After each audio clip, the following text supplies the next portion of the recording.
Do you think we've gone too far in science a bit? I was raised in a science household. Yeah. I mean, my dad went to Caltech. He was an electrical engineer. You know, I went on to MIT, and like in my house, like there wasn't a lot of dancing going on.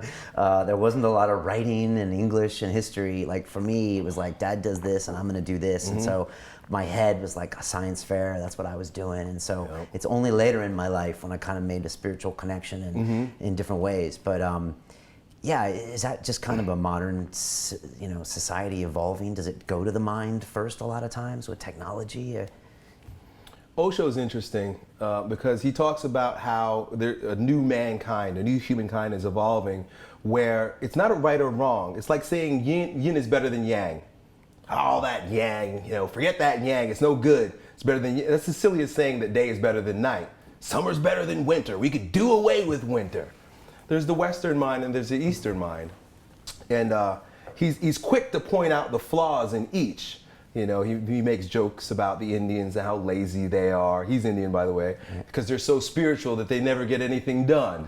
It takes them forever to do things because they think they've got another 40 lifetimes to get it done. It's no rush. So essentially everything is just spiritual. And then you've got the complete other end of the spectrum, which you described as your upbringing. Right. It's a matter of bringing them both into harmony with one another, because you can't have one without the other and not have imbalance.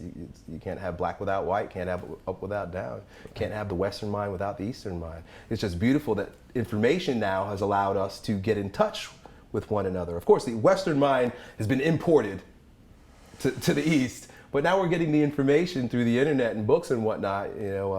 A lot of the gurus and stuff who, for example, also like the fact that Tibet was invaded by China and we had the Dalai Lama leave Tibet. I mean, like, that's a great thing. Now the West gets the gift of the Dalai Lama.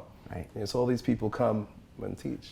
So yeah, you stay away from that good and bad, and it's just elements of what's going on with life. Yeah, we have leanings. I kind of like the pseudoscience, sort of airy-fairy, hippie side of things, because that's just my nature.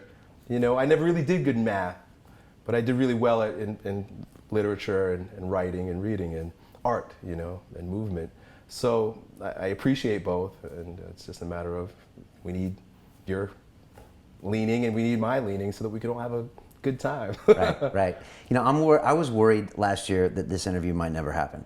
And that's because of probably now your super famous, blog post that said why I stopped making YouTube videos, 2007, 2014. It read like. To watch the rest of this fascinating interview, click on the link below and go to LondonRealAcademy.com. There you can sign in with your social media, log in and watch the rest of the episode for free, along with all of our episodes on London Real, my webinars, and all of our premium content, all located over at LondonRealAcademy.com. So click on the link below, you'll be directed there and you can watch the rest of this fascinating interview, and I'll see you there.